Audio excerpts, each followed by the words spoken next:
নমস্কার বন্ধুরা, আমি চলে এসেছি পঞ্চকৈলাসের একটি অন্যতম কৈলাস শ্রীখণ্ড কৈলাস তার সামনে।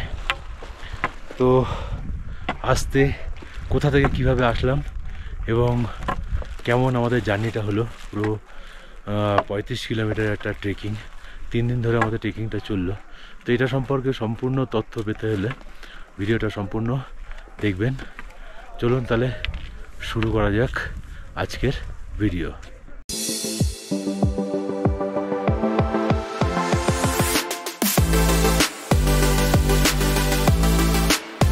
গুড ইভিনিং বন্ধুরা, welcome to my YouTube channel life and living.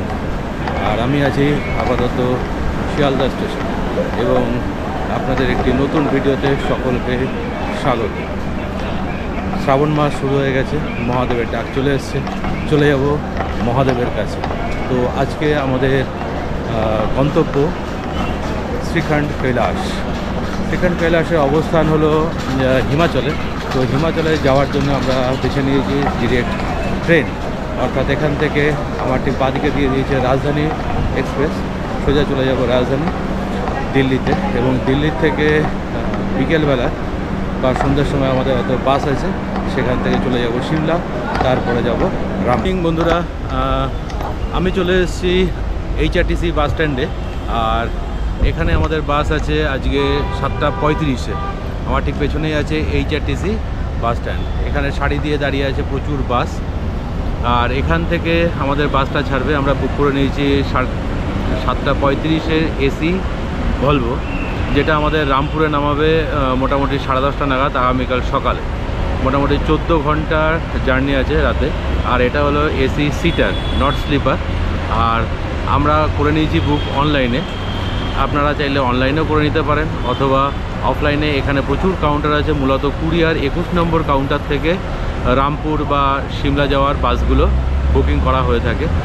আমরা অনলাইনে করে নিয়েছিলাম, এবার শুধু বাসটা আসার অপেক্ষা। আমরা এখানে পৌঁছে গেছি, দিল্লিতে পৌঁছে গেছি সকাল 10:30টার সময়।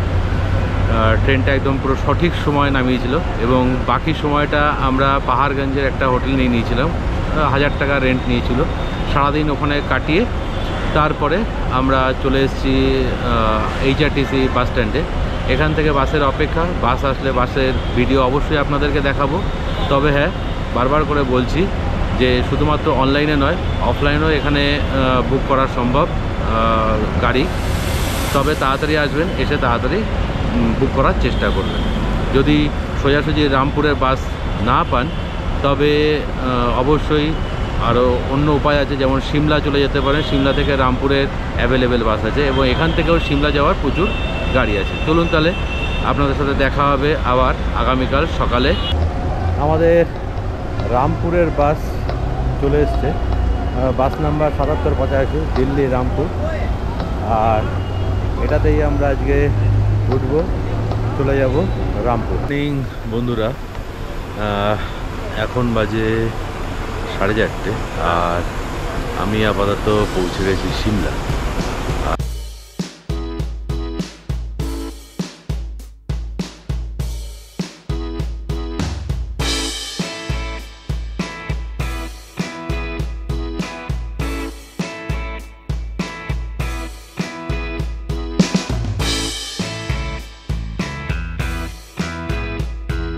গুড মর্নিং বন্ধুরা, দীর্ঘ প্রায় 14 ঘন্টা জার্নি করার পর অবশেষে আমি এসে পৌঁছে গেছি রামপুর বাস স্ট্যান্ডে। আর এখান থেকে আবার একটা বাস নিতে হবে, কারণ এখান থেকে গাঁও মানে জাও ভিলেজের দূরত্ব প্রায় 40 কিলোমিটার মতো। তো এখান থেকে বিভিন্ন বাস ছাড়ে। তো বাস পেয়ে গেছি এখানে, যেটা নিয়ে যাবে প্রথমে আমাদেরকে দেবডাং। ওখানে একটা মন্দির আছে, সেটা দর্শন করে নিয়ে আবার সেকেন্ড একটা বাস নেব, নিয়ে সেখান থেকে চলে যাব জাও ভিলেজে। তা এই 40 কিলোমিটার রাস্তাটা দুটো ভাগে ভাগ করা হয়েছে। মানে দেবডাং বলে একটা জায়গা, মন্দির, মহাদেবেরই মন্দির, সেখানে আমরা যাব প্রথমে, সেটা দর্শন করব। তারপরে সেকেন্ড যে বাসটা আসবে তাতে করে আমরা জাও ভিলেজ চলে যাব। এটা হলো রামপুর বাস স্টপ।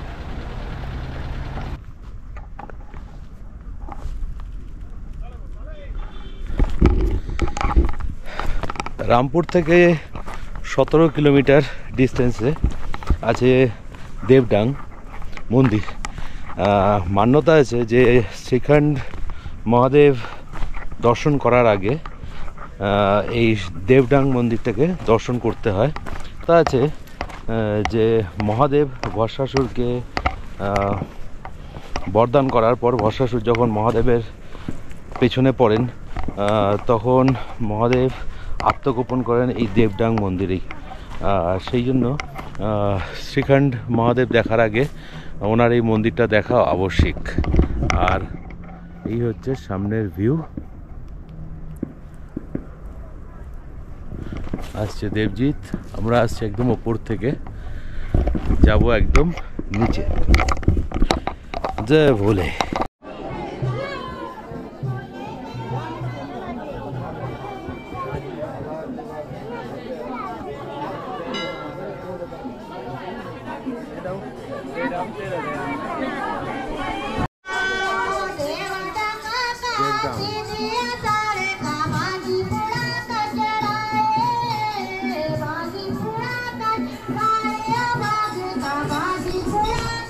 অবশেষে এসে পৌঁছে গেছি জাও ভিলেজ।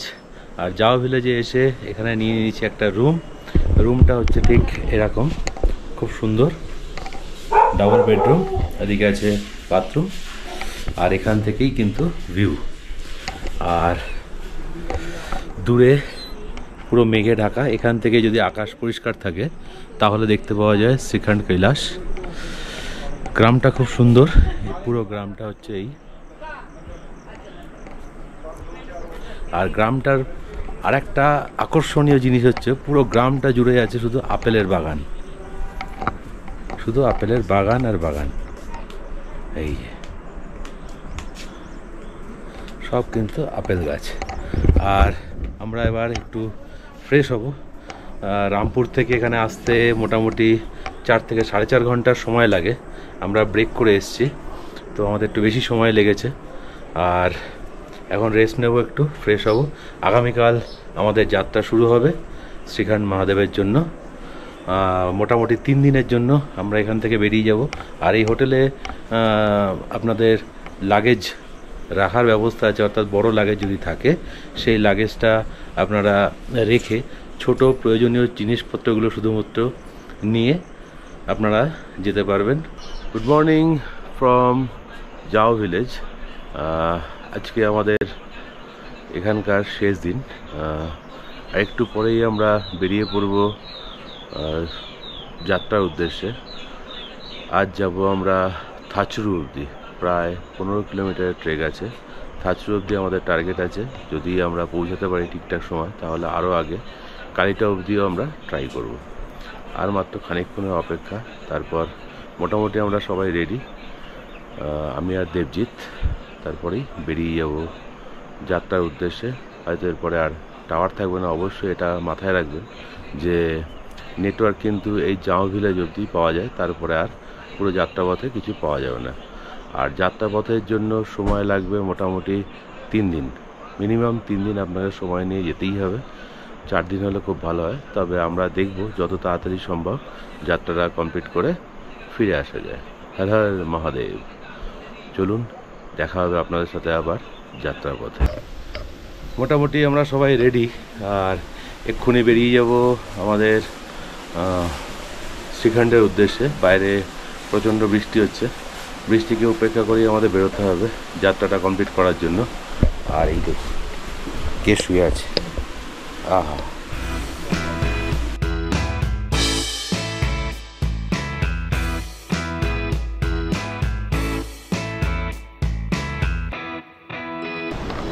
জয় বলে। অবশেষে আমরা পৌঁছে গেছি সিংহার। তো এখানে আমাদেরকে রেজিস্ট্রেশনটা যেটা আমরা করে এসেছিলাম অনলাইনে সেটা চেক করাতে হলো, আর মেডিকেল চেক আপও করানো হলো। যাই হোক, এগুলো করিয়ে নিয়ে তারপরে পারমিশনটা নিয়ে আমাদেরকে ওপরে উঠতে হবে। আর এই হচ্ছিল ক্যাম্পগুলো লাগানো আছে। এটা প্রথমটা আছে মেডিকেল চেক আপের ক্যাম্প, আর তারপরে ওদিকে একদম লাস্টে আছে রেজিস্ট্রেশন। তবে এই যাত্রাটা চলে কিন্তু মাত্র 15 থেকে 16 দিনের জন্য, সারা বছর চলে না। যাত্রার সময় যাওয়াটাই আমরা বেশি প্রেফার করে থাকি, কারণ এই সময় অনেক মেডিকেল অ্যাসিস্ট্যান্ট পাওয়া যায়, প্লাস খাবার দাবারে থাকার কোনোরকম কোনো প্রবলেম হয় না। তো চলুন সিঙ্গার অবধি, জাও থেকে সিঙ্গার আমরা চলে আসলাম, প্রায় 3 কিলোমিটার। সকাল থেকে প্রচণ্ড বৃষ্টি হচ্ছে, প্রায় রেনকোট পরেই আমরা এসছি পুরো রাস্তাটা। আর এখান থেকে ভিউটা হলো এরকম, নিচ থেকে বয়ে যাচ্ছে নদী, আর এই রাস্তা থেকে আমরা এসছি আর চলে যাব এখান থেকে সোজা ওপরে। জাস্ট আমার বন্ধু দেবজিৎ, ওর মেডিকেল চেক আপটা বাকি আছে, ওটা হয়ে গেলেই আমরা এগিয়ে পড়ব। চলুন যাওয়া যাক থাচরু অবধি আমরা যে যাব। প্রায় এখনও 12 কিলোমিটার মতো রাস্তা বাকি আছে। আর জাও থেকে এই অবধি আমরা এসছি মোটামুটি 1 ঘন্টা সময় লেগেছে আমাদের, 3 কিলোমিটার রাস্তা। আগে রাস্তা আরও কঠিন হতে চলেছে, অবশ্যই আপনাদেরকে আপডেট দেবো, সঙ্গে থাকবেন। হ্যাঁ হ্যাঁ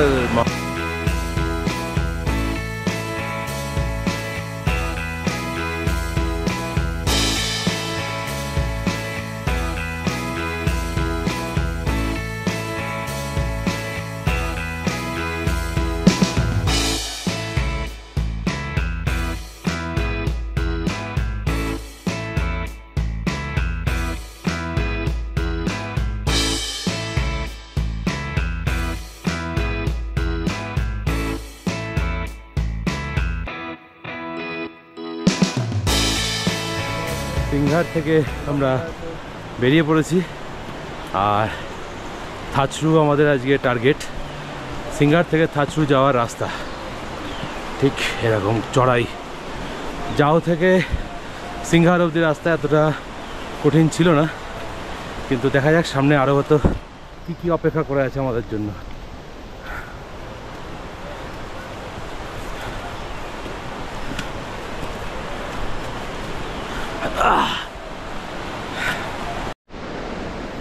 জাস্ট রাস্তাটা দেখুন, ও একদম ওই নিচে চলে গেছে, আর ওই দিকে গিয়ে আমরা আবার বেরোবো। অসাধারণ, চলুন যাওয়া যাক। এই রাস্তা দিয়ে আমরা নেমে এসেছি, ভয়ঙ্কর খাড়াই রাস্তা। আবার এখানে এসেই আবার একটু উঠতে হবে। চলুন ওঠা যাক।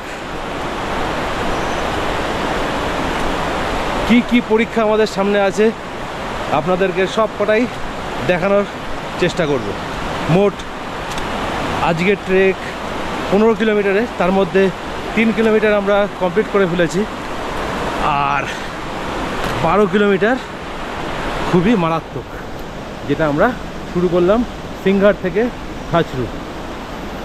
उन्हीं आस्तीन जय बोले। आपका हो गया दर्शन? दर्शन हो गया। तो इसका एज, आपका एज कितना है? 65। तो 65 के उम्र के भी लोग इधर घूम के आ गए।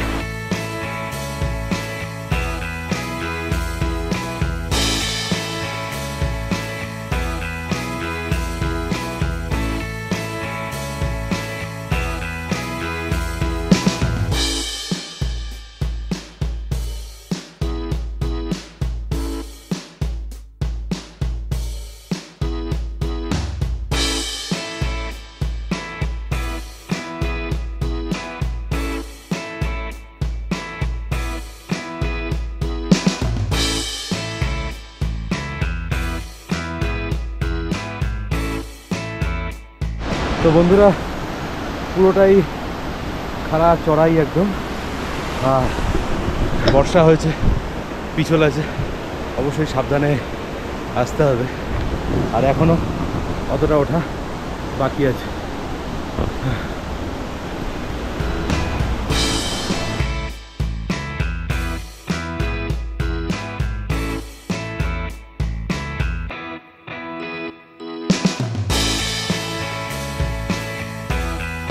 থেকে মোটামুটি 1.5 কিলোমিটার আমরা রাস্তা অতিক্রম করে ফেলেছি, জয় বলে।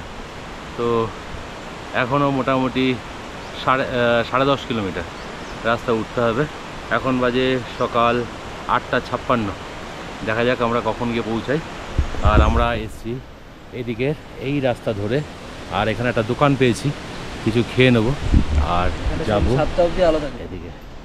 আর এখানে আবার 7টা সন্ধ্যে 7:30 অবধি পুরো আলো থাকে। এখন উপরে ওয়েদারের উপর ডিপেন্ড করছে আমরা কতদূর কী করে উঠতে।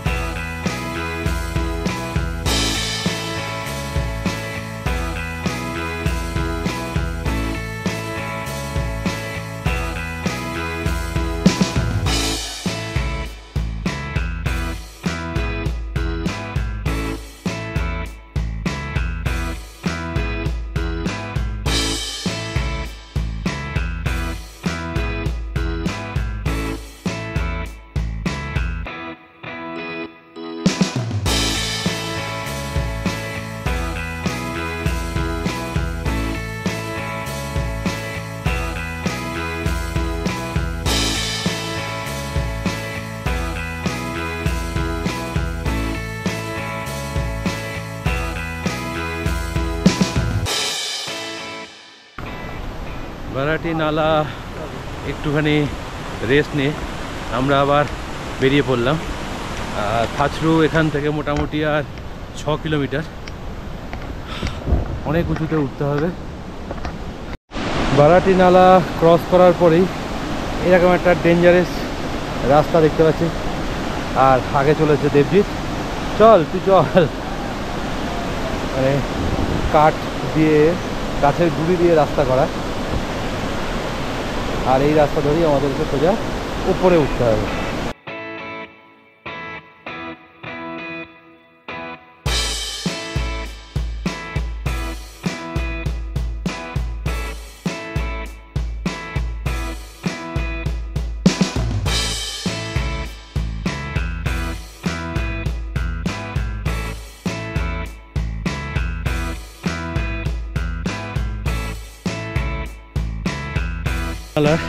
প্রায় 1-1.5 কিলোমিটার উপরে আছে বারাটি টপ।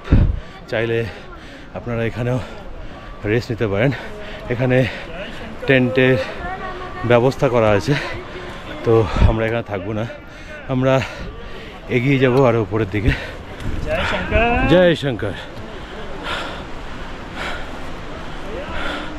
অসাধারণ রাস্তা, কিন্তু প্রচণ্ড চড়াই। কিছু কিছু জায়গা আছে প্রায় 75 ডিগ্রি और 80 ডিগ্রি চড়াই।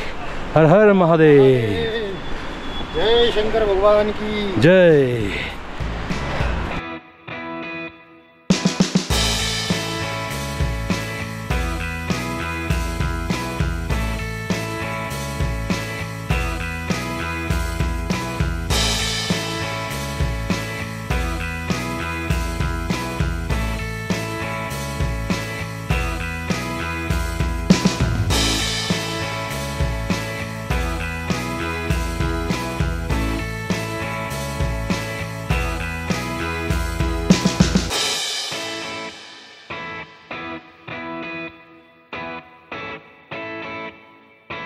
আমরা প্রায় থাচরু চলে এসেছি। থাচরু থেকে ঠিক আধা কিলোমিটার আগে একটা টেন্ট দেখে, অর্থাৎ এই টেন্টটাতেই আমরা আজকে থেকে যাব, কারণ থাচরুতে খুব রাশ, আর আমরা একটুখানি জঙ্গলের মধ্যে ফাঁকাভাবে নিরিবিলি থাকার একটু ইচ্ছা হয়েছে, সেই জন্য আমরা এইখানেই জায়গাটা বেছে নিয়েছি। এরা নিচ্ছে 370 টাকা করে পার হেড পার নাইট, অর্থাৎ এর সাথে কিন্তু খাওয়া দাওয়াও আছে, ডাল ভাত আর রুটি, এই তিনটেই দেবে।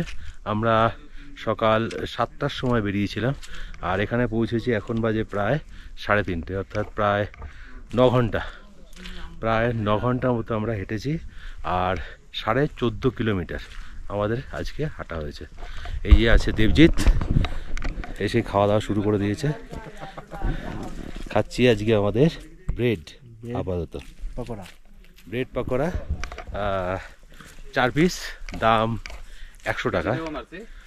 আর জলের বোতল যদি মিনারেল ওয়াটার কিনতে হয়, মানে ড্রিঙ্কিং ওয়াটার, তাহলেও দাম হচ্ছে 80 টাকা।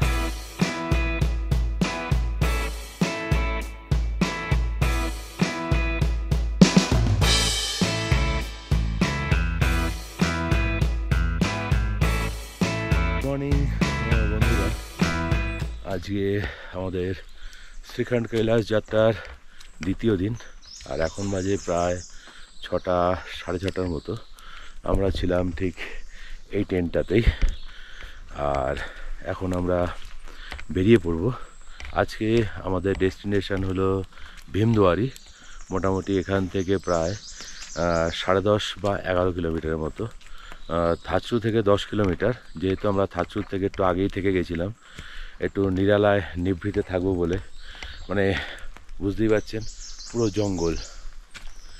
জঙ্গল, আর তার মাঝখানে এরকম একটা ছোট্ট একটা টেন্ট করা আছে।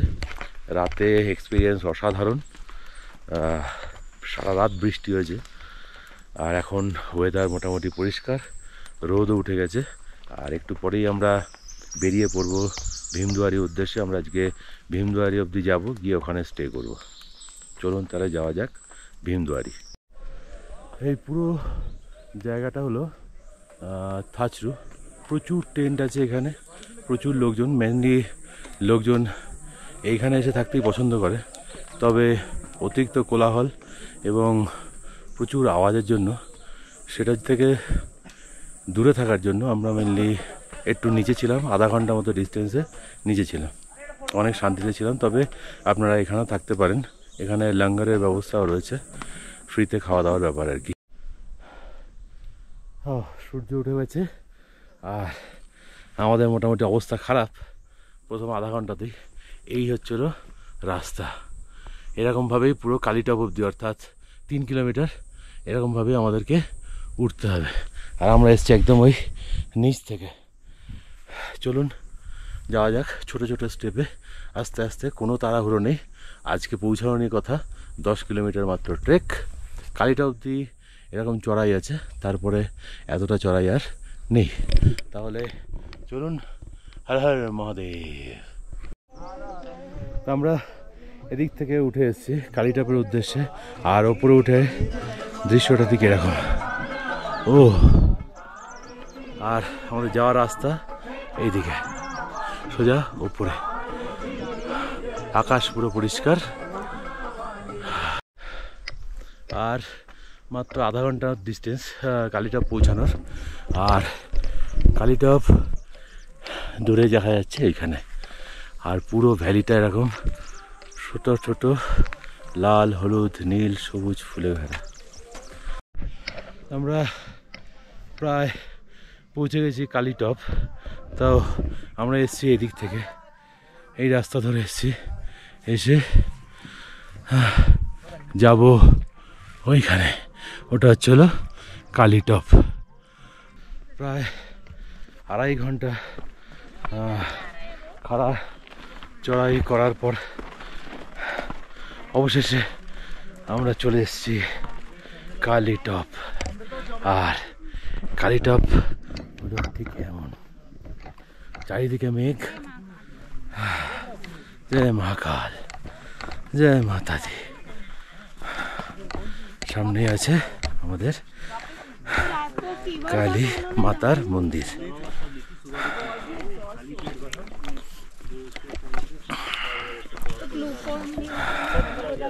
কালী মাতার মন্দির।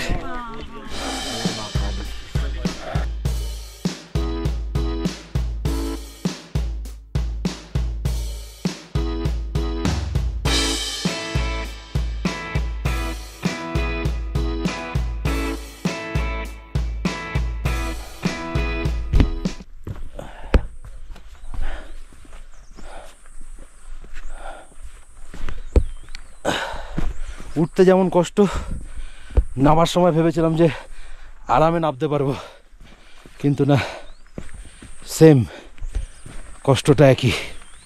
নামার সময় আরও ভয়ঙ্কর অবস্থা। আর এরা কীভাবে কত মালপত্র নিয়ে আসছে।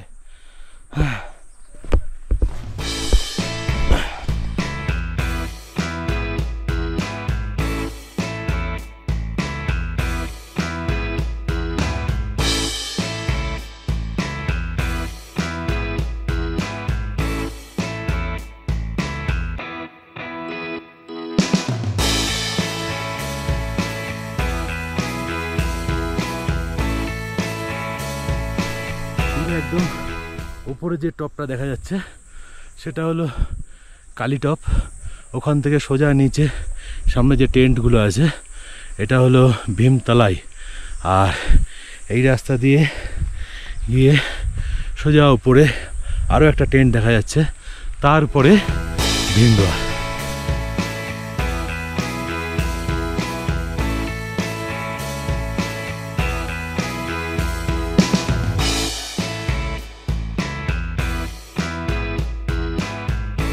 আর মাত্র 2 কিলোমিটার, তারপরে আমরা পৌঁছে যাব ভীমদুয়ারি।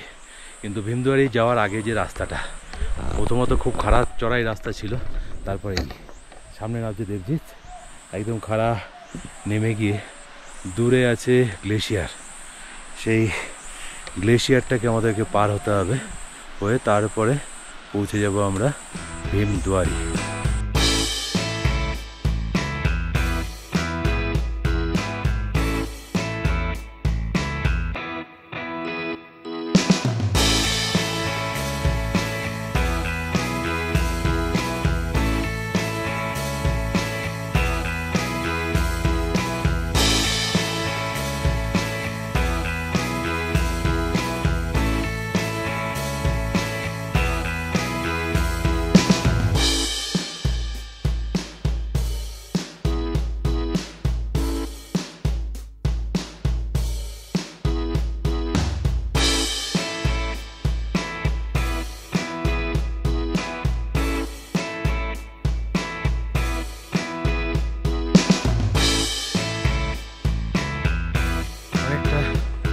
চড়াই আর উঠাই, আর এরপরের রাস্তাটা আরো ভয়ঙ্কর।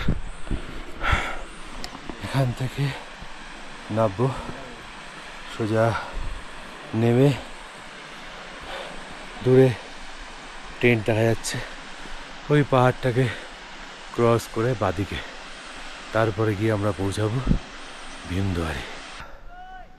দীর্ঘ প্রায় 9 ঘন্টা হাঁটার পর অবশ্যই রেস্ট নিয়ে অবশেষে আমরা পৌঁছে গেছি ভীমদুয়ারি। আর এখানে আজকে আমরা টেন্ট নেব, নিয়ে এখানে রাতটা থাকবো, মানে সন্ধ্যেটা থাকবো। আর রাত 12টার সময় আমরা বেরোবো দর্শনের জন্য। দূরে যে টেন্টগুলো দেখতে পাওয়া যাচ্ছে সেটাই হলো ভীমদুয়ারি। ওইখানকার টেন্টগুলোর মধ্যে যে কোনো একটা টেন্টে আজকে আমরা থাকবো। আর এছাড়াও নিচের দিকেও টেন্ট আছে, কিন্তু আমরা নিচের দিকে থাকবো না, আমরা থাকবো ওপরের দিকে, কারণ আমাদের আবার কালকে যাত্রা আছে। তো ওই ওপর দিক থেকেই যাত্রাটা শুরু হবে, সুতরাং ওপর দিকে থাকলে সুবিধা হবে। তা চলুন যাওয়া যাক ওপরের দিকে, যে কোনো একটা টেন্ট নিয়ে নেব, আজ থাকবো ওখানে। আমাদের প্রথমে ভীমদুয়ারির ঠিকানা, ডাবল বেডের একটা টেন্ট পেয়ে গেছি, 500 টাকা করে প্রতিজন পিছু, খাওয়া থাকা সমেত। আর টেন্টের থেকে বাইরে ভিউটা ঠিক এরকম।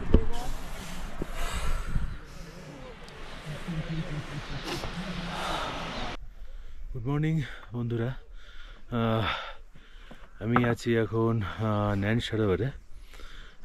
আমরা ভীমদুয়ারির থেকে বেরিয়েছিলাম রাত 12:30, আর এখন বাজে প্রায় 5টা। তো 4.5 ঘন্টা ধরে আমরা হাঁটছি পুরো অন্ধকারের মধ্যে দিয়ে। ফেরার সময় অবশ্যই আপনাদেরকে রাস্তাটা দেখানোর চেষ্টা করব, কী রাস্তা দিয়ে আমরা এসেছি। আর আমার ঠিক সামনেই আছে ন্যান সরোবর এখানে, আর এই হুটে আসছে দেবজিৎ। আর আমাদের যেতে হবে খুব সাবধানে, এই একদম ওই মাথায়, যেখানে কোনো রাস্তা নেই, এরকমভাবে বোল্ডারের উপর দিয়ে আসতে হবে। আর আমরা এসেছি এই দিক থেকে। তো চলুন যাওয়া যাক উপরের দিকে। বাকি রাস্তাটা এরকম রোপ দেওয়া আছে, রোপ ধরে ধরে উঠতে হচ্ছে, পুরো খাড়া। আর এখানে চলে এসছে গ্লেশিয়ারের উপর দিয়ে আমাদেরকে যেতে হবে, আর একদম টপে, অর্থাৎ এরকম জায়গায় দেখা যাচ্ছে এখানে কিছু লোকজনও আছে দাঁড়িয়ে, ওই অবধি আমাদেরকে উঠতে হবে এখনও, তারপরেও আরও 3 কিলোমিটার ওখান থেকে যেতে হবে। পুরো মারাত্মক অবস্থা। এই চড়াইটা মানে কোনো রাস্তা নেই, শুধুমাত্র বোল্ডার আর বোল্ডার। যাওয়ার সময় যখন নিচে নামবো তখন আপনাদেরকে দেখানোর চেষ্টা করব কোন রাস্তা দিয়ে আমরা এসছি। চলুন যাওয়া যাক ওপরে। হর হর মহাদেব। নয়ন সরোবর ক্রস করে দেখা পেলাম ব্রহ্মকমলের, খুবই ছোট, সবে ফুটছে। এই এটা হলো ব্রহ্মকমল, সবে ফুটছে। এরকম এখানে প্রচুর গাছ রয়েছে। আর এই হলো উপর থেকে ভিউ।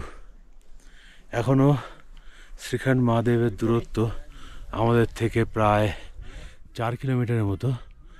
আর সামনের রাস্তাটা এরকমভাবে উপরে উঠতে হবে, হয়ে তারও উপরে। ভয়ানক রাস্তা, পুরো জীবন হাতে নিয়ে যাওয়ার মতো আর কি। কিছু কিছু প্যাচ আছে যেখানে মনে হয় যে না আসলেই ভালো হতো। যাই হোক, মহাদেবের ডাক উপেক্ষা করা সম্ভব নয়, তো চলে এসেছি এবং দেখা যাক মহাদেব কী করেন। সবই তারই ইচ্ছা। তিনি চাইলে আমরা মহাদেবের দর্শন করতে পারবো, না চাইলে করতে পারবো না। চেষ্টা করব ওনার কাছে যাওয়ার জন্য। চলুন যাওয়া যাক এই রাস্তা ধরেই।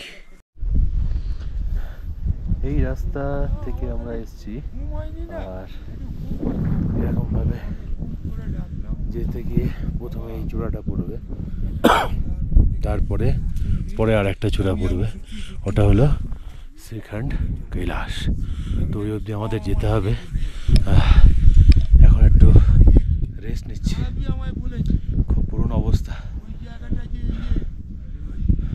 আর আমরা একদম পুরো কাছাকাছি চলে এসেছি। দূরে এখানেই মেঘের আড়ালে লুকিয়ে আছেন শ্রীখণ্ড মহাদেব। তো আমরা যাব আরও একটু কাছে, অর্থাৎ এরকমভাবে উঠে গ্লেশিয়ারটা পার হতে হবে, হয়ে তারপরে একদম সামনাসামনি আমরা যেতে পারবো। দূর থেকে দেখা গেছে, দূর থেকে দেখে নিয়েছে, দর্শন হয়ে গেছে। এবার একটুখানি কাছে যাওয়া অপেক্ষা।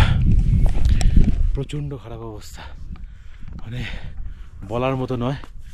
এরকম ট্রেক জীবনে কোনোদিনও করিনি, আর ভবিষ্যতে করার ইচ্ছা থাকলো না। মানে এত ভয়ঙ্কর না দেখলে বুঝতে পারবেন না। যাই হোক, চলুন, এতটা এসছি, আর একটুখানি বাকি আছে, 500 মিটার মতো উঠে যাব। আর পাহাড়ের কিলোমিটারের হিসাবে তো কোনো মা বাবা কিছুই থাকে না, আরও যায় মাথা গরম হয়ে। যাই হোক, চলুন যাওয়া যাক শ্রীখণ্ড মহাদেব দর্শন করতে। হর হর মহাদেব।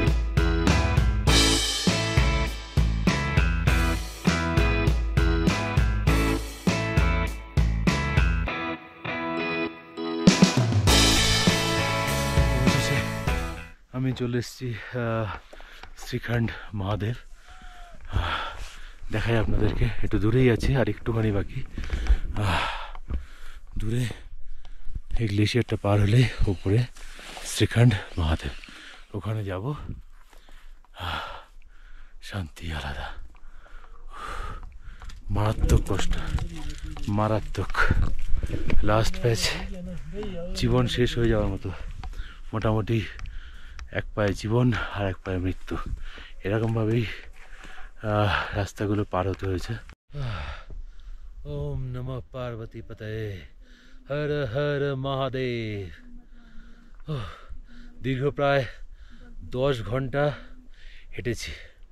হাঁটার পর এসে পৌঁছে গেছি এইরকম একটা সুন্দর জায়গায়।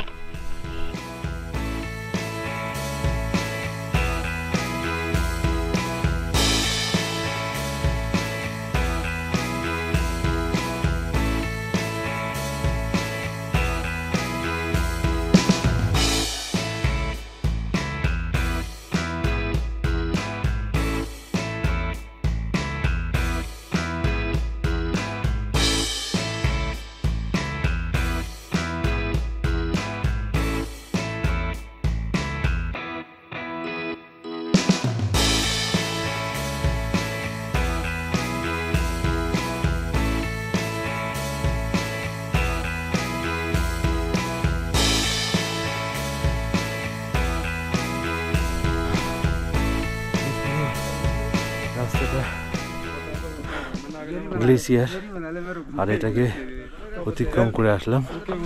আর চড়তে হবে এই লাস্ট চড়াই, তারপরে মহাদেব। আমি চলে এসেছি শ্রীখণ্ড কৈলাস, আর শ্রীখণ্ড কৈলাসের ঠিক সামনে এই যেহেতু 19,000 ফিটের ওপরে এটা অবস্থিত, প্রায় 19,000 ফিট, তো এখানে ওয়েদার যখন তখন চেঞ্জ হয়। তো দূরে যেটা দেখা যাচ্ছে আবছা, সেটাই হলো শ্রীখণ্ড মহাদেব, পঞ্চ কৈলাসের মধ্যে অন্যতম একটা কৈলাস শ্রীখণ্ড মহাদেব।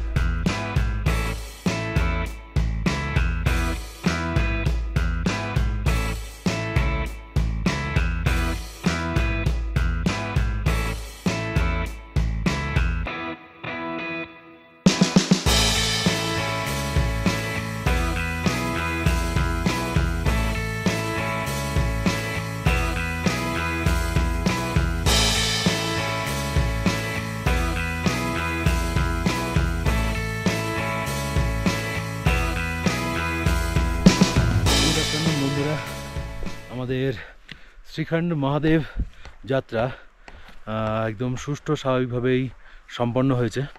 আর গতকাল রাতে আমরা শ্রীখণ্ডের জন্য যাত্রা শুরু করেছিলাম ঠিক 12:30টার সময়।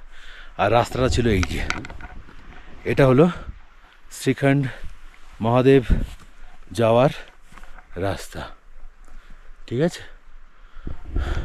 তো বুঝতেই পারছেন কি ভয়ঙ্কর রাস্তা। আর রাত 12:30টার সময় আমাদের বেরোতে হয়েছিল, কারণ যত তাড়াতাড়ি যাওয়া যায়, যেহেতু অনেকটা হাইটে আছে, সেই জন্য ওয়েদারের যখন তখন হেরফের হতে পারে, সেই জন্য যত তাড়াতাড়ি সম্ভব বেরিয়ে গিয়ে দর্শন করাটা বাঞ্ছনীয়, এখানে তাই মনে করা হয়। আর সামনে আছে পার্বতী বাগ, যেখানে দেবী পার্বতী মহাদেবের জন্য তপস্যা করেছিলেন। আর এই ভীমদুয়ারি থেকে যদি শ্রীখণ্ড কৈলাস অবধি রাস্তাটাকে 100 ভাগ ধরা হয়, তাহলে তার 99% হচ্ছে চড়াই, এবং কিছু কিছু জায়গা আছে যেখানে দড়ি বাঁধা আছে। কিছু কিছু বলতে বেশ কিছু জায়গা আছে যেখানে দড়ি বাঁধা আছে, সেই দড়ি ধরে উঠতে হবে, এবং ওই দড়ি ধরেই খাড়া ঢাল প্রায় 80 ডিগ্রি 85 ডিগ্রি এরকম ঢালও রয়েছে। সেরকম ঢাল ধরে ওই দড়ি ধরে আপনাদেরকে নামতে হবে, আবার উঠতে হবে। খুবই ভয়ঙ্কর একটা ট্রেক, কিন্তু খুব সুন্দর। একদম টপে পৌঁছে যাওয়ার পরে মনের যে শান্তি, সেটা অন্য কোথাও আর পাওয়া যাবে না। তো যারা প্ল্যান করতে চান তাদেরকে সাজেস্ট করব যে আপনারা শ্রাবণ মাসে যখন যাত্রা চলে তখন এসে আসবেন, কারণ সেই সময় অনেক ফেসিলিটি এখানে থাকে, মেডিসিনের ফেসিলিটি থাকে, থাকার ফেসিলিটি থাকে। হ্যাঁ, কিন্তু যদি অফ টাইমে আসেন তাহলে এই ফেসিলিটিগুলো একটাও থাকবে না, পুরোটাই নিজেদেরকে বহন করে নিয়ে আসতে হবে, টেন্ট, খাবার দাবার সব কিছু নিয়ে এসে তবে এখানে এই ট্রেকটা সম্পন্ন করতে পারবেন। এখন আমরা ফিরে যাচ্ছি ভীমদুয়ারি, দর্শন আমাদের কমপ্লিট। ভীমদুয়ারি থেকে বেরিয়ে যাব কালকে আমাদের নেক্সট ডেস্টিনেশনের উদ্দেশ্যে। ততক্ষণের জন্য গুড বাই, আবার দেখা হবে অন্য একটা ভিডিওতে, অন্য একটা জায়গায়। ততক্ষণের জন্য ভালো থাকবেন, সুস্থ থাকবেন, ধন্যবাদ।